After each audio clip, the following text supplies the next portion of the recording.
The media item I'm analysing in relation to riots is a video about the Gujarat riots in India. The video is titled Saffron Warriors and details an intense period of violence committed by Hindus against Muslims in the state of Gujarat in 2002 and the aftermath of that for the victims. The title Saffron Warriors refers to the fact that many of the Hindus committing these attacks wore saffron-coloured garments, which is a colour that has religious significance for Hindus. It was produced by Mentorn Media, a British television production company, and distributed by Journeyman Pictures. You can find it online at journeyman.tv. Gujarat is a state in the west of India that has a high Hindu population. Of its 60 million inhabitants, 88% are Hindu, with Muslims making up around 9%. The relationship between Muslims and Hindu populations in India has been strained for decades, and frequently erupts in violence. In 1969, tension between Muslims and Hindus came to a head in Gujarat, and resulted in what is considered the most deadly Muslim-Hindu act of violence since the partition of India in 1947. The 2002 riots exceeded the 1969 death toll. The following is a short clip from Saffron Warriors. 50 years ago, my father, a Muslim, took a train just like this. He was fleeing India. All around him, Hindus and Muslims were killing each other. Back in February, the killing started again.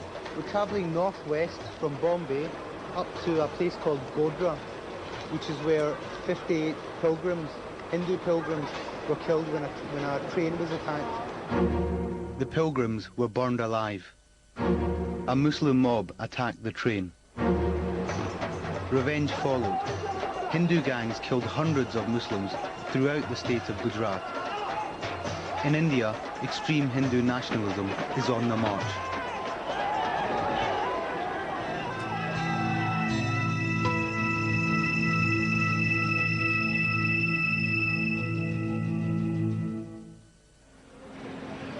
Godhra, close to the border with Pakistan, was a town still in shock. The violence that spread from here stunned the whole of India and was condemned by the national government in Delhi. Everywhere I looked, I could see thousands of Muslim refugees from the countryside. In an abandoned school, I found 500 survivors from the village of Pandavara. 1 in 10 of this state's 50 million people are Muslim. The rest, overwhelmingly Hindu. This was very peaceful state, isn't it? Husaina Bibi had only just escaped with her life.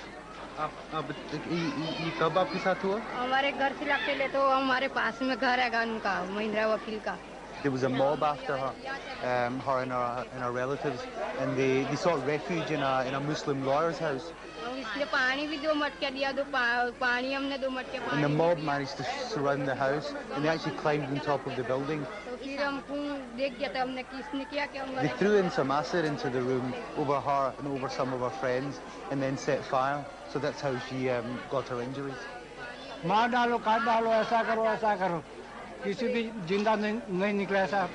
This gentleman was in the room when this attack happened, and this woman, and he tells me that the Hindus were shouting from outside, kill all the Muslims, cut them all down. The villagers showed me their dead.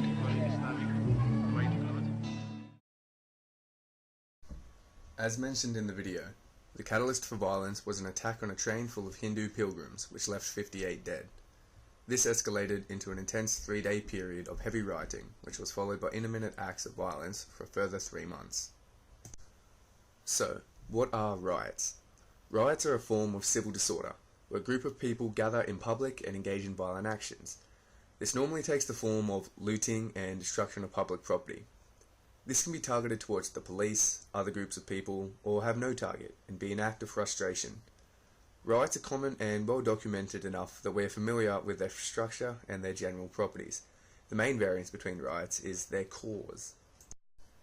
Riots can be caused by general political dissatisfaction, food shortages, sporting results, or as a result of issues in the community. In regards to Gujarat, the catalyst was the attack on the train at Godhra, but there were other circumstances which led to this. A major feature of the Gujarat riots was the controversy surrounding government involvement. Government ministers have been prosecuted and found guilty for their involvement in these riots. Maya Kodnani was a minister for the state government of Gujarat, who was sentenced to 28 years for her involvement. She was a member of the BJP, the political party in power at the time, which is closely linked to Hindu nationalism. The then Chief Minister of Gujarat and current Prime Minister of India, Narendra Modi, was barred entrance into the United States in 2005 under the International Religious Freedoms Act provision of the US Immigration and Nationality Act. He is the only person ever to be denied a visa to the United States for violations of religious freedoms. Riots usually take the form of the public expressing dissatisfaction with something and lashing out against authority, usually the state. A common feature of riots we see in Western countries is mobs of civilians lashing out against riot police. In Gujarat, there were reports of police standing by and allowing the events to happen, along with even joining in some circumstances. Many politicians downplayed the riots while they were happening, while others would further promote tension. Looking at the evidence available, scholars such as Paul Brass, Gyanendra Pandey, and Marsha Nussbaum all write that this violence was closer to a government-organised pogrom against Muslims than it was a riot. The official figures show 1,044 dead, 2,500 injured, and 223 missing, although estimates range to as high as twice as many killed. It's not just the extent of the violence that's shocking, but how it was achieved. Looting, destruction of property, and violent attacks are all features of riots that we are accustomed to, but these were accompanied by more extreme forms of violence. Violence between Hindus and Muslims in India is a serious problem, and the riots in Gujarat are only a small example of a larger Indian issue. What I believe makes the 2002 Gujarat violence an interesting case study for riots is the extent of the violence and brutality and government involvement. Hearing about such barbaric acts can often lead to people wondering, how could anyone do such a thing? It is hard to comprehend engaging in the acts that have been described, and it is sometimes often disregarded as something that would never happen here in Australia. This is where theory plays an essential role in understanding, and perhaps preventing, how these things happen. Gustave Le Bon was a French anthropologist who studied the way humans acted in mobs. His main work focused on the crowd, where he examined the mass psychology behind crowds. His main thesis was that individual people in crowds lose their individuality, their critical thinking ability, and empathy. He believes that individuals in a crowd can create a group of people that is very different from the individuals that make it up. This stems from three main factors. Those in a crowd gain a sense of invincibility, that the loss of individuality and spread of ideas in a crowd is contagious, and that crowds are suggestible, even to things they would normally not do. Basically, Le Bon argues that we lose ourselves in a crowd, and become capable of doing things we would never normally do. That a crowd of people loses their individuality, and can lead people to even at times act in a way that is against their best interest.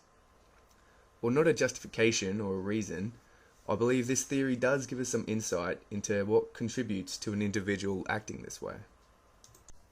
While still impossible to imagine something like this happening in Australia, this is one theory behind how people can act in such a way.